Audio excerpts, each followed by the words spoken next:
E aí pessoal, tudo bom com vocês? Eu me chamo Akira, bom dia, boa tarde, boa noite. No vídeo de hoje eu queria falar sobre algo que vem martelando minha cabeça há muito tempo. E agora que eu tô entrando nessa rotina de criação e querendo ou não consumir outras coisas de outros artistas, conhecer gente, sabe, ir a lugares assim, eu comecei a ter muito a questão da comparação. E aí é um tópico que eu acho muito interessante falar, até porque eu ainda não sou grande, né? E mesmo que em algum momento eu seja, eu espero estar de bem com as minhas coisas, sabe? Parar de olhar assim algo, admirar tanto ao ponto de tipo achar o meu ruim, sabe? E a comparação, ela pra mim basicamente é assim, desde criança sempre foi algo que se eu desenhasse de um jeito e aí outra pessoa desenhasse de outro, que eu achasse muito foda, e eu tentasse replicar aquilo e não saísse do mesmo jeito, nossa senhora, mano, era papo de ficar sem desenhar por muito tempo, tá ligado? Papo de... E por que a gente se compara, no geral, né? Pelo que eu acredito, o ser humano, ele nasce cada um com sua individualidade, cada um com seu aspecto, né? Outros sabem escrever melhor do que os outros sabem desenhar melhor do que os outros sabem cantar mais do que os outros, sabe? Eu tava usando a palavra melhor, mas acredito que tem diferenças, sabe? E aí, por exemplo, eu não nasci sabendo desenhar, por exemplo, sabe? Eu só olhava ali, assistia, sempre cresci assistindo desenho, consumindo desenhos.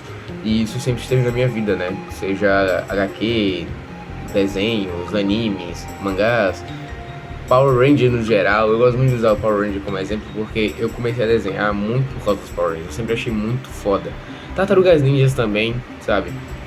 E aí eu lembro de sempre tentar fazer aquilo que eu via na TV e não sair igual e eu, meu Deus do céu, odiar. E me dava raiva, então eu comecei a aprender a desenhar, sabe? Comecei a querer consumir mais aquilo. Tanto que, meu Deus do céu, conto nem as vezes que eu já deixei de ir do colégio só pra ficar assistindo e tentar replicar o que eu tava vendo, sabe? Fiquei fissurado por aquilo. E aí, isso aqui é meio que uma autocrítica, tá? Esse vídeo, se você se identificar comigo em qualquer área do que você faça, seja com música, audiovisual ou teatro, alguma coisa assim, independente, sabe? Eu acho que pode servir também. E aí, eu quero até o final do vídeo começar a entender melhor essa questão minha e mostrar que todo mundo, além de ter um começo, todo mundo tem um desenvolvimento. Por exemplo, essas duas fotos que eu vou deixar agora são fotos de quando eu comecei a desenhar, sabe? E essas duas fotos de agora são recentemente, sabe? São de coisas recentes. E embora ainda eu acredite que seja um pouco amador, já tem uma grande diferença. As minhas tatuagens mesmo, essas últimas, essa e tem a da perna e tal. Se você me segue no Insta, você viu. Eu comecei e, tipo, essa, por exemplo, é de quando eu comecei a tatuar. Bem falhado, sabe? Aqui também, ó. Então tem, querendo ou não, uma evolução. A evolução, ela é constante. Se você não pratica, se você não aplica aquilo, mesmo que você faça por 10 minutos no dia, você não vai ter uma melhora, né? E é algo também que eu tô pegando muito no ponto pra mim, pra poder ter essa melhora, pra poder ter essa constância nos desenhos. Eu sempre tento ficar desenhando sempre, mesmo que às vezes eu passe dias sem desenhar, que isso ainda é um problema muito grande, eu tenho que voltar a desenhar, tanto quanto antigamente. E às vezes nem precisa, na verdade, também, porque se você faz algo com muito mais tempo, mas não aplica aquilo de forma correta, é a mesma coisa que nada. Quando eu tava no colégio, por exemplo, eu preferia 1000 vezes estudar faltando 10 minutos pra prova do que estudar todos os dias, sempre pra prova, sabe? Porque além de eu entender melhor, aplicar melhor a situação, tem coisa que eu lembro até hoje. Tem coisa que eu sei que eu já estudei muito pra, por exemplo, apresentar uma vez só na vida e eu não vou lembrar. Tipo, não vem na cabeça. Mas tem coisa que eu aprendi muito do nada, assim, tipo, 15 minutos pra prova surpresa, tal coisa. Fui lá, estudei rapidão e saiu. o negócio saiu, sabe? E aí o que me vem na cabeça é muito disso também, da quantidade com qualidade. Isso eu acabei aprendendo também com um amigo meu, que ele fala muito sobre isso, né? Pra quem ainda não sabe, eu trabalho inicialmente com vendas, eu sou vendedor. Embora eu tenha uma quantidade de vendas menores, a qualidade delas são boas. E aí eu tentei replicar isso, né? De mais quantidade e mais qualidade. Só que decaiu, tá ligado? Então, tipo, eu tava fazendo valores altos, com poucas vendas. E depois eu comecei a fazer menos valores com mais vendas. E querendo ou não, isso é um pouquinho... Eu particularmente vejo isso como algo mais degradante, sabe? Prefiro insistir em algo mais... que demore mais, mas que saia muito melhor. E eu tenho que aplicar isso também em outras coisas da minha vida, que é, por sinal, o desenho. Embora eu desenhe pouco, sempre eu tento aplicar muita coisa. E a maioria das vezes eu aplico e sai muito bem. Por exemplo, a tatuagem na coxa que eu fiz em mim mesmo. Nossa, acho que foi o segundo projeto grande que eu já fiz em alguém, vulgo eu. E tipo, isso ficou bom, sabe? Eu gostei de olhar aquilo, de ver aquilo e entender que tudo é um ciclo de aprendizado, sabe? Tudo é, querendo ou não, a questão da constância, de quanto você faz. Comecei a praticar com giz pastel. São poucas cores, claro, mas tipo, os meus já estão bem gastos. A grande maioria mesmo, dá pra ver.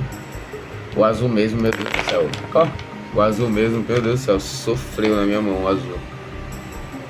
Mas, por fim das contas, é isso. Porque eu fiquei fissurado pelo giz pastel. Vocês não estão entendendo. O giz pastel se tornou, assim, algo do dia, sabe? O branco mesmo também, coitado, velho. O branco tá todo ferrado. Pera aí. Ó, o branco tá todo ferrado, velho. E, sabe, quanto mais você coloca empenho naquilo, aquilo vai fluir. Eu comecei a olhar esse tipo de coisa pra mim, sabe? E adorar muito mais. Por exemplo, tem esse mini desenho aqui que eu fiz de uma florzinha, que a florzinha ficou bem tosca, sabe? Só pra ficar aqui coisinha com a minha namorada mesmo. Mas, por exemplo, se eu mostrar aqui outros desenhos que o cara desenrola, tá ligado? Tem uns negócios assim, ó. Mas, por exemplo, tem uns desenhos que, tipo, particularmente eu acho do caralho, tá ligado? Mas ainda assim, por que eu ainda continuo me comparando? Hoje em dia, devido à internet, né? Tipo, e essa gama vasta de pessoas que fazem a mesma coisa, não pontuando como algo ruim, mas todo mundo hoje em dia faz tudo igual. E se você for olhar, tem gente que, querendo ou não, tem um estilo próprio. Porra, tem gente que, mesmo eu olhando, tentando entender aquilo, eu nunca vou saber replicar aquilo. E isso é ótimo, sabe? Mas ainda assim, a comparação vem. A internet, ela abriu portas, ela tá abrindo portas. Pra mim, principalmente, tá abrindo portas agora que eu tô querendo trabalhar com tatuagem, botar pra frente toda essa questão do desenho. Mas ainda assim, qualquer tipo de coisa que você admira e não tem um leve filtro pra entender que a admiração tá ali e é só aquilo que você tá sentindo, você não vai querer se comparar com aquilo, mano, isso pode destruir, sabe? Isso pode, querendo ou não, abrir uma porta que pra você fechar ela depois é muito difícil. Eu mesmo tenho essa porta, eu acho que é muito difícil, sinceramente. Eu particularmente não estou assim 100% apto a dizer que eu não me comparo. Todo dia eu me comparo com alguma coisa, sabe? Se alguém que eu admiro faz tipo um traço diferente em qualquer coisa, bota uma cor diferente, eu vou ficar tipo, nossa senhora, caralho, que foda. Nossa, mas por que eu nunca pensei nisso? Por que eu nunca fiz isso? Por que será? Mas é só tudo coisa da nossa cabeça. É coisa que quando você vai colocar ali, não vale a pena aquele questionamento. Porque se você não fez, não era pra você fazer. E já é de bom grato você entender que o que você fez, você aplicou, você colocou ali, você se dedicou ali. E é assim que eu ando vendo minhas coisas. É assim que eu comecei a tentar gostar mais das minhas coisas, sabe? Olhar pra um desenho assim, porque também eu peguei muito mau hábito do fingir que tava tentando. E aí, vou tentar desenhar todos os dias, mas eu nunca realmente desenhava. Eu nunca realmente, tipo, nunca realmente fazia um desenho, sabe? Era muito mais rabisco, deixa eu achar aqui. Era muito mais rabisco, tipo isso, sabe? Então, tipo, quando eu comecei a querer realmente desenhar, quando eu comecei a realmente me dedicar, coisas muito surpreendentes começaram a vir. Isso pra mim, nossa senhora, ficou maravilhoso, sabe? Eu particularmente gosto, sabe? Tem gente que eu já pesquisei que desenha com giz pastel, que, meu Deus do céu, é absurdo. Mas particularmente, o que eu tô fazendo é bom. Talvez nunca venda, talvez nunca saia daqui, do meu quarto. Mas olhando assim é algo bom, porque eu fiz. Talvez nunca saia daqui, mas já é algo bom porque eu fiz. E algo que o Gabriel falou uma vez, que é um cara que eu admiro pra caralho também, por sinal ele cria jogos. Ele tem um jogo que é o mais conhecido, claro, que é o Coralina. E é muito bom, super recomendo. E eu fui numa entrevista dele e ele falou, tipo assim, quando eu fiz o Coralina eu fiz meio ali armengado e tudo, mas com a cabeça de que é melhor fazer mal feito do que não fazer. Porque depois dá pra você corrigir. E quando você nunca faz, aquilo não cria vida. Então, tipo, comecei a enxergar os meus desenhos assim. Por sinal, muito obrigado, Gabriel. Você foi um cara espetacular quando você disse isso. E por fim é isso. Acredito que todo mundo tem um talento a mostrar, todo mundo tem algo a dar pro mundo. E mesmo que não dê pro mundo, todo mundo tem algo pra dar pro bairro, pra cidade, pra comunidade, pro grupo ali social. Porque todo mundo é uma voz, todo mundo é algo, sabe? E não dá pra dizer que ninguém é 100% algo, porque dá pra ser algo sim. E eu estou sendo algo, eu tô tentando ser algo com os meus desenhos. Eu espero que se você quer tentar ser algo, seja com livros, seja com alguma profissão mais, sabe, CLTzada, você ainda é algo. E se comparar, não compensa. Tem gente que de tanto se comparar não tenta, não começa. E depois vai chegar aos 30, 40, 50 e vai ficar se remoendo. E isso que eu não quero, definitivamente é isso que eu não quero. Se eu chegar até os 70, olhar assim e falar, não vendi um quadro, mas eu tentei, eu botei na minha parede da minha casa todos os quadros. Então, tipo, é algo bom que eu fiz. Tchau, pessoal.